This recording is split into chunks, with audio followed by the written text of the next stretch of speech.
নমস্কার, আমি সঞ্চিতা। স্বাদেগন্ধে চ্যানেলে তোমাদের সকলকে স্বাগত জানিয়ে শুরু করছি আমার আজকের রেসিপি।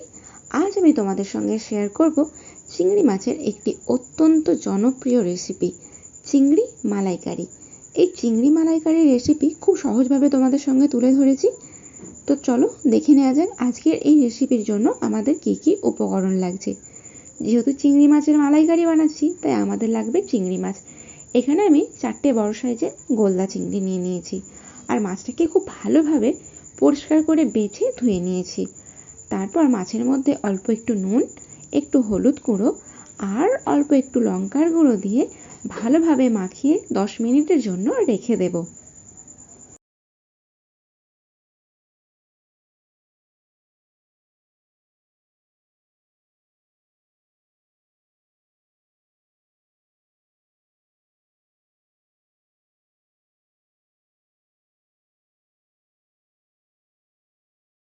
মাছটা যতক্ষণ রেস্টে রাখছি ততক্ষণে মশলাগুলো বেটে নিই। চলো, এখানে যা পরিমাণ দেখছো এতটা পরিমাণ কিন্তু চিংড়ি মাছের মালাইকারির জন্য লাগে না। আমি আলাদা রান্নার জন্য মশলাগুলো বাটছি, তাই পরিমাণে এতটা দেখাচ্ছে। এখান থেকে অল্প 1 চামচ করে বা 2 চামচ করে আমি মশলা নেব। আগে যা মশলা দেখলে সেই সব মশলাগুলো পেস্ট করে নেওয়া হয়েছে। এবার চিংড়ি মাছের মালাইকারির জন্য যে স্পেশাল মশলাটা তৈরি করা হয়, সেই মশলাটা এখন বানিয়ে নিচ্ছি। মিক্সার জারে দেওয়া হয়েছে বেশ কিছুটা কাজু, 1 চামচ মৌরি আর 1 চামচ সাদা কালো সর্ষে। এবার অল্প একটু জল দিয়ে মিহি পেস্ট করে নেব। তবে এই সময় কিন্তু তোমরা অল্প টক দই দিতে পারো, এতে করে স্বাদটা ভালো হয়। মশলা বাটা হয়ে গেলে রান্নাতে চলে আসবো। কড়াইয়ে পরিমাণ মতো সর্ষের তেল ভালো মতো গরম করে নিয়ে চিংড়ি মাছ কটা ভেজে নেব। চিংড়ি মাছ খুব বেশি ভাজলে চলবে না, ওই প্রত্যেকটা পিঠ 40 সেকেন্ডের মতো ভেজে নিতে হবে। আর সব মাছের মতো চিংড়ি মাছকে কড়া করে ভাজতে লাগে না। চিংড়ি মাছ অতিরিক্ত ভাজলে চিংড়ি মাছের শাঁসটা শক্ত হয়ে যায়, খেতে ভালো লাগে না।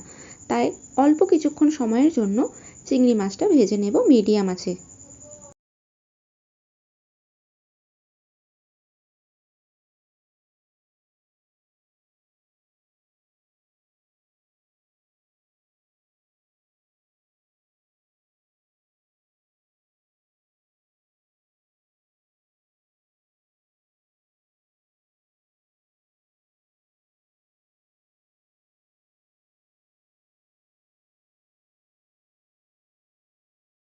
মাছ ভাজা হয়ে গেলে একে একে তেলের মধ্যে থেকে মাছ তুলে নিয়ে ওই তেলের মধ্যেই কয়েকটা গোটা গরম মশলা ফোড়নে দিয়ে দেব।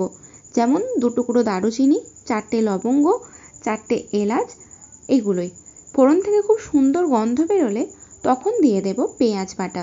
মোটামুটি 5 চামচের মতো পেঁয়াজ বাটা দিয়েছি। এবার মিডিয়াম আঁচে পেঁয়াজটাকে ভালো করে ভেজে নেব, যতক্ষণ না পর্যন্ত পেঁয়াজের কাঁচা গন্ধ যাচ্ছে।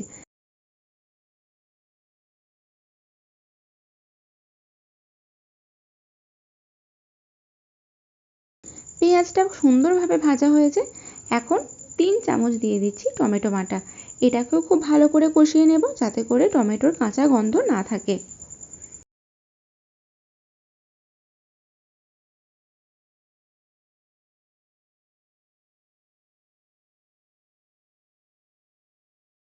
চিংড়ি মাছের মালাইকারি বানানোর জন্য খুব বেশি আদা রসুনের প্রয়োজন হয় না। 1 চামচ আদা রসুন আর কাঁচা লঙ্কার পেস্ট দিয়ে দিলাম। এবার ভালো করে কষিয়ে নেব, যেন মশলাতে আদা রসুনের কাঁচা গন্ধ না থাকে।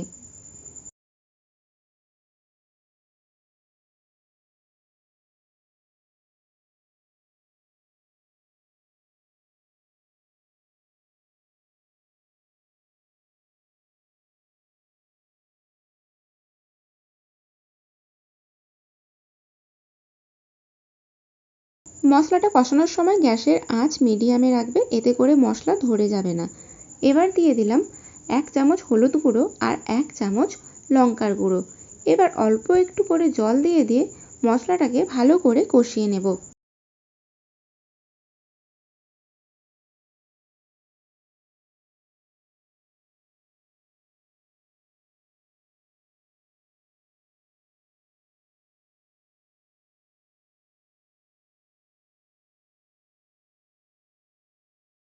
মিনিট 2-এর মধ্যেই মশলা খুব সুন্দরভাবে কষানো হয়ে যাবে। তখন আগে থেকে বেটে রাখা মৌরি, সর্ষে আর বাদামের পেস্টটা দিয়ে ভালোভাবে মশলাটাকে আবারও 2 থেকে 3 মিনিট কষিয়ে নেব মিডিয়াম আঁচে। যে মিক্সার জারে মশলাটা বেটেছিলাম ওই মিক্সার জার ধুয়ে কিছুটা জল দিয়ে মশলাটা কষিয়ে নিচ্ছি।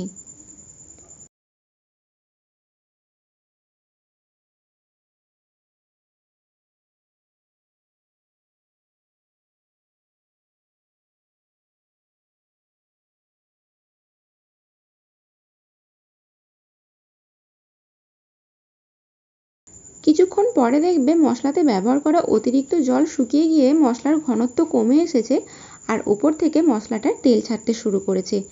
এই সময় দিয়ে দেব বেশ কিছুটা নারকেলের দুধ। চিংড়ি মাছের মালাইকারিতে নারকেলের দুধটা খুব বেশি ইম্পর্টেন্ট। আর সঙ্গে দেব কিছুটা পরিমাণের গরুর দুধ। গরুর দুধের পরিবর্তে গুঁড়ো দুধও গুলে দিতে পারো গরম জলের মধ্যে। সরি, আমি ওই ক্লিপটা নিতে ভুলে গেছি, জানি না কিভাবে ডিলিট হয়ে গেছে, বলে দিলাম, এটা একটু মাথায় রেখো প্লিজ।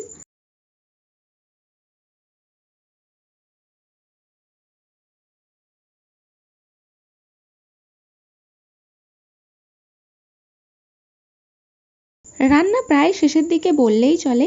গ্রেভি ফুটে এসেছে। গ্রেভিতে নুনটা ঠিকঠাক আছে কিনা একটু টেস্ট করে নিও এই সময়। যদি কম লাগে তাহলে আর একবার নুনটা তোমরা দিয়ে দিতে পারো। এই সময় আমার মনে হয়েছিল নুনটা একটু লাগবে, তাই আমি অল্প একটু নুন দিয়ে দিলাম।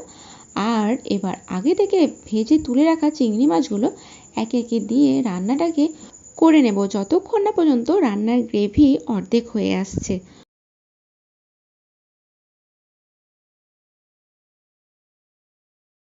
হাই ফ্লেমে 2-3 মিনিট ফুটিয়ে নিলেই কিছুক্ষণের মধ্যেই রান্নার গ্রেভি কমে গিয়ে এরকম ঘনত্বে চলে আসবে। সেই সময় অল্প গরম মশলা আর ঘি ছড়িয়ে নামিয়ে নিতে হবে। আমি এখানে শুধু ঘিটুকুই দিলাম। গরম মশলার ফ্লেভার সব রান্নাতে ভালো লাগে না, তাই এটা বাদ দিলাম।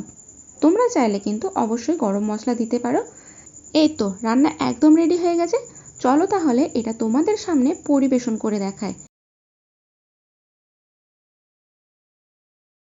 এই তো চিংড়ি মাছের মালাইকারি একদম রেডি। এবার শুধু অপেক্ষা গরম ভাতের। গরম গরম ভাতের সঙ্গে এরকম সুন্দর টেস্টি চিংড়ি মাছের মালাইকারি পরিবেশন করে দেখো, আঙুল চেটে খেতে থাকবে। আজকের ভিডিওটা বন্ধুরা এখান পর্যন্তই রইল। দেখা হবে পরবর্তী কোনো ভিডিও। আজকের ভিডিওটি যদি ভালো লেগে থাকে একটি লাইক করার অনুরোধ রইল।